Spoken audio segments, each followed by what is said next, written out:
Die Here Jesus daag die mense uit om iets baie interessant te doen. In Johannes 6 vers 51 en 53 sê die Here na aanleiding van hulle versoek dat hy vir hulle weer moet brood gee soos wat hy die vorige dag gedoen het en hy moet hulle voorsien van kos. Toe sê hy vir hulle, ek is die lewende brood wat uit die hemel gekom het. As iemand van hierdie brood eet, sal hy ewig lewe. En die Jode het toe onder mekaar begin stry en gesê, hoe kan hy sy liggaam vir ons gee om te eet? Nou dit is 'n goeie, relevante vraag. Dit is tog absurd om te dink dat hulle nou hom moet eet, sy liggaam moet eet. Maar nou sê die Here vir hulle, in vers 53, dit verseker ek julle. As julle nie die liggaam van die Seun van die mens eet en sy bloed drink nie, het julle nie die lewe in julle nie. Nou, dit bly maar 'n moeilike verstaan. Nou ons weet, as ons nou terugkyk in die geskiedenis, dat dit waarskynlik na die nagmaal verwys het wat later ingestel is, maar op daardie stadium het die mense nog nie van die nagmaal geweet nie. Maar nou moet ons ook iets anders verstaan.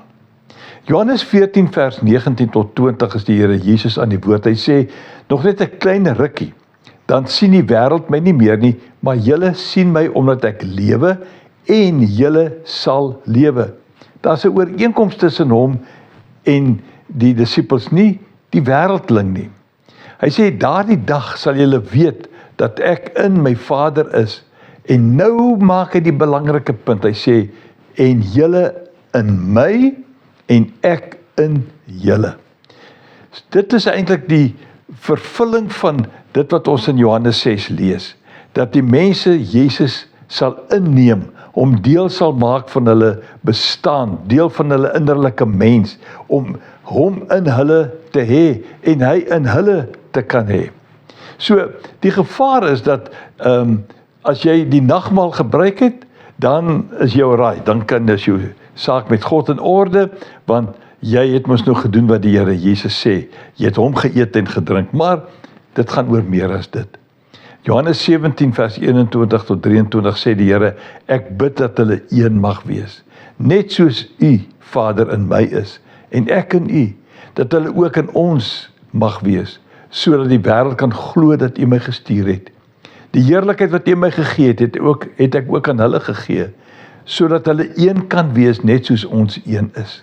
Ek in hulle en u in my, sodat hulle volkome een kan wees, sodat die wêreld kan weet dat u my gestuur het, en hulle liefhet net soos u my liefhet.